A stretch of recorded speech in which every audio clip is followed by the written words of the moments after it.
तोच न्याय आता सर्व ओबीसीने लक्षात घेतला पाहिजे.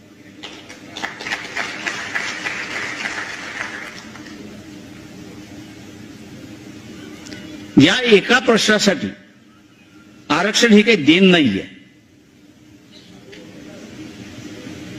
आरक्षण हे काही उपकार नाहीयेत. इथल्या राजेशाहीमध्ये ज्याला आज आपण ओबीसी म्हणतोय तो पूर्वीचा असणारा शूद्र,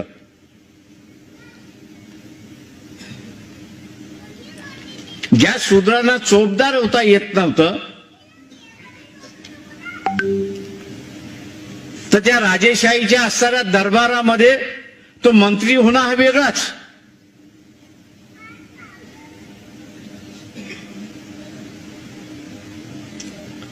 दरबारामध्ये मंत्री होता येत नव्हतं म्हणून त्याची असणारी चर्चाच नाही. आणि म्हणून म्हटलं की याला अपवाद एकच होता की शिवाजी महाराजांचा अपवाद होता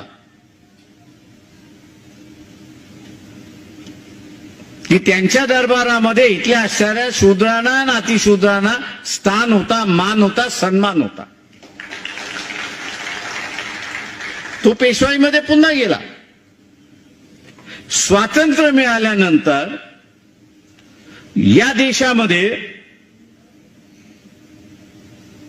ज्याला आपण असणारा ओबीसी म्हणतोय, ज्याला दलित म्हणतोय, त्याला आदिवासी म्हणतोय, त्याचा सहभाग,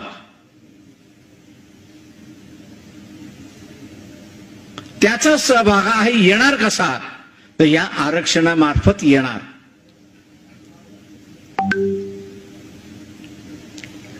आणि म्हणून राजकीय आरक्षण त्यांनी 10 वर्षासाठी ठेवलं, पण शिक्षणाचं आणि शैक्षणिक आरक्षण इथल्या ओबीसींचं, आदिवासींचं, दलितांचं हे कायम ठेवण्यात आलं. कारण का सत्ताधारी मानसिकता होणं याला सुद्धा वेळ लागतो.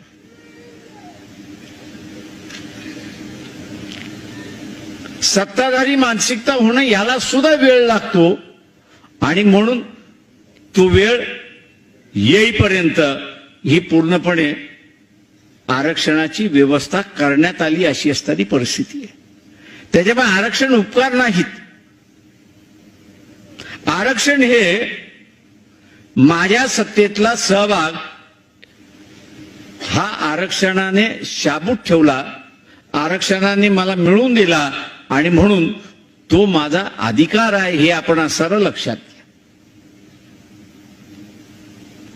ते काही दान नाही. तर इथल्या सत्तेमध्ये या देशाच्या गाडा हाकण्यामध्ये माझा हात असला पाहिजे. जो इथल्या राजेशाहीने कधीच मान्य केला नाही, इथल्या सामाजिक व्यवस्थेने कधी मान्य केला नाही. तो या देशाच्या घटनेने मान्य केला आणि जाण्याचा मार्ग हा मोकळा केला. हा मार्ग मोकळा केलेल्याचं नाव हे आरक्षण आहे हे आपण असं लक्षात घ्या. आणि म्हणून आता हा जर अधिकार कायमस्वरूपी ठेवायचा असेल तर आपल्याला थोडस हटकून काही भूमिका घ्याव्या लागतील. आपल्याला हटकून काही भूमिका घ्याव्या लागतील. आणि त्या हटकून भूमिका घ्यायच्या असतील तर इथल्या ओबीसीना स्वतःचा राजकीय अस्तित्व निर्माण करावं लागेल. स्वतःचं राजकीय अस्तित्व करावं लागेल, निर्माण करावं लागेल. त्याच्याबरोबर राजकीय पक्षही काढावं लागेल हेही लक्षात घ्या. आपण आज कुठल्या पक्षाच्या विचारधारेचे आहात हा मुद्दा आहे का?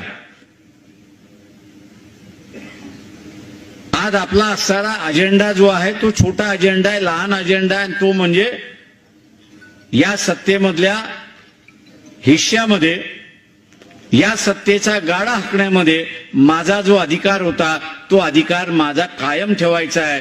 तो एकदा अधिकार मिळाला की पुन्हा आपण वेगवेगळ्या पक्षामध्ये त्या ठिकाणी जाऊ शकतो. ती मोकळीकता आपल्याकडे कधी येईन केव्हा या.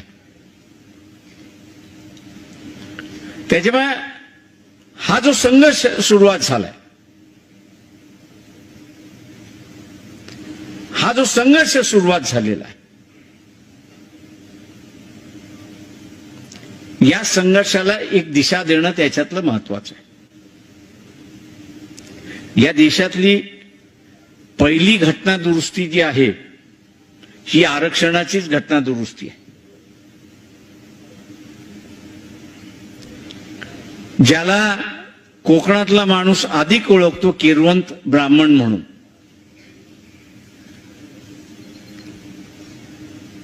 ही ब्राह्मणामधली असणारी अस्पृश्य जात, अस्पृश्य गणलेला एक पोट जात असं म्हणा. त्याच पद्धतीने जुन्या मद्रास प्रॉव्हिन्समध्ये अशीच असणारी एक समूह होता की ज्याला ब्रिटिशांनी आरक्षण दिलं होतं. ज्याला ब्रिटिशांनी आरक्षण दिलं होतं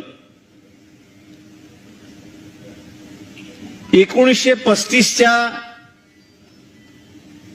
संविधान जे ब्रिटिशांनी तयार केलं त्याच्यामधली जी यादी SC ST ची होती ती तशीच्या तशी यादी 1949 ला संविधान समितीने स्वीकारली आणि त्याच्यामुळे मद्रास प्रॉव्हिन्स मधला असणारी ती सुद्धा इक्वलंट टू किरवंत ब्राह्मण आपण म्हणतो त्याला असणारी ती मॅटर गेली सुप्रीम कोर्टामध्ये आणि सुप्रीम कोर्टाने सांगितलं की ब्राह्मणाला आरक्षण देता येत नाही म्हणून त्याचं आरक्षण रद्द झालं. बाबासाहेबांनी त्यावेळेस असताना लॉ मंत्री होते, त्यांनी पहिल्यांदा सांगितलं की हा सगळ्यात चुकीचा झालेला निर्णय. आम्ही असणारी एक छोटीशी खिडकी या आरक्षणाच्या संदर्भात खुली करून ठेवली होती, कारण उद्याच्या कालावधीमध्ये स्वराज्य करताना ज्याला ज्याला असं वाटेल की मी इतरांपेक्षा मागे पडलेलो आहे त्यावेळेस तो इतरांच्या बरोबरीने येण्यासाठी सरकारने मला सुरक्षितता दिली पाहिजे, संरक्षण दिली पाहिजे ही मागणी तो करत बसेल.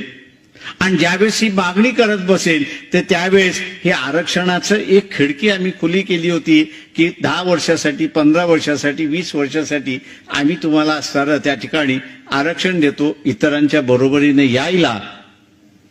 ही जी खिडकी आम्ही खुली ठेवली होती ती खिडकी बंद झाली. आणि म्हणून संभाजी महाराज ज्यावेळेस याच प्रश्नावरती लढायला निघाले त्यावेळेस त्यांनाही म्हटलं की राजकीय पक्ष काढल्याशिवाय हा प्रश्न मिटणार नाही. राजकीय पक्ष काढल्याशिवाय हा प्रश्न मिटणार नाही. विधानसभा तुम्हाला ताब्यामध्ये घ्यावी लागेल, सत्ता इथली ताब्यामध्ये घ्यावी लागेल, गव्हर्नरच्या मार्फत सुप्रीम कोर्टाला विचारावं लागेल की एवढी वर्ष आम्ही तुमचा निर्णय मान्य केलाय पण देशभरामध्ये ज्या वेगवेगळ्या आरक्षणाच्या निमित्ताने जे आंदोलन चाललंय त्याचं उत्तर काय हेही तुम्ही आम्हाला त्या ठिकाणी दिलं पाहिजे. सुप्रीम कोर्टाची जी कन्सल्टेटिव्ह कायदेशीर सल्ला विचारण्याचा जो मार्ग आहे तो मार्ग आपण असणारा एकदा मांडला आणि मग कोर्टाला सरळ सांगितलं की बंद केलेली खिडकी पुन्हा उघडा करायला तुम्ही आम्हाला द्या तरच आम्ही असणारं शांततेने या ठिकाणी राज्य करू शकतो आणि लोकांचा विकास हा त्या ठिकाणी साध्य करू शकतो. तोच मार्ग मी आता ओबीसी आपल्याला या सरळ सांगतो की राजकीय पक्ष काढल्याशिवाय आपल्याकडे दुसरा पर्याय नाही. एका ठराविक मुद्द्यासाठी राजकीय पक्ष कशासाठी तर ठराविक मुद्द्यासाठी. आणि तो मुद्दा की सुप्रीम कोर्टाने सांगितलंय की तुम्ही यांना आरक्षण का देता त्याची माहिती तुम्ही आम्हाला द्या की ज्याला इंग्रजीमध्ये इम्पेरिकल डेटा म्हणतात. इम्पेरिकल डेटा म्हणजे दुसरं तिसरं काहीच नाही. मंडल कमिशनने ज्या 32 निकष काढले होते त्या 32 निकषावरती हा समूह बसतो एवढीच फक्त माहिती द्यावी लागते. त्या माहितीला इंग्रजीमध्ये इम्पेरिकल डेटा त्या ठिकाणी म्हणतात. आणि तो जर करायचा असेल तर एक तर केंद्राने सेन्सस मार्फत केला पाहिजे, नाही तर दुसरा राज्याने कायदा केला पाहिजे की आम्हाला असणारं सेन्सस करायचं आहे आणि त्याची जी काही फंडिंग लागेल ते महाराष्ट्र शासन द्यायला तयार आहे. इलेक्शन सेन्सस कमिशनला ते करण्याचा अधिकार आहे आणि ते करू शकतात. म्हणून मी म्हटलं की साधा सोपा मार्ग असताना सुद्धा इथले असणारी राजकीय मंडळी जी आहेत ही वेडे वाकडे मार्ग शोधायला लागलेले आहेत की ज्या वेड्या वाकड्या मार्गावरती चालत असताना की जो कोर्टानेच पहिल्यांदा नाकारून दिलेला आहे तोच मार्ग पुन्हा घ्यायचा आणि कोर्टापुढे जायचं आणि मग कांगावा करत उचवायचं की आम्ही तर गेलो पण कोर्टच मान्य करायला तयार नाही, त्याला आम्ही काय करायचं. ज्यांच्याकडे सोडवण्याचीच इच्छा नाही, मार्ग काढण्याचीच त्याच्यामधली असणारी इच्छा नाही, या सगळ्या व्यवस्थेमध्ये मार्ग काढायचा असेल ते लोकशाहीच्या माध्यमातून मार्ग काढायचा असेल तर सत्ता हस्तगत करणं हे ओबीसींचं सगळ्यात मोठं आज अजेंडा असला पाहिजे. त्याच्यामध्ये कोण दुखवल्या जातंय कोण दुखवल्या जात नाही याची पर्वा करण्याची अजिबात गरज नाही. मी अमुक याचा आहे, मी तमुक याचा आहे, मी तमुक याचा आहे, मी तमुक याचा आहे याच्यासाठी नाही. एका कॉज साठी आपण असणारा एकत्र येतोय आणि तो कॉज म्हणजे की मिळालेलं आरक्षण किंवा लागू झालेलं आरक्षण हे पुन्हा कंटिन्यू राहिलं पाहिजे, हे तसंच राहिलं पाहिजे.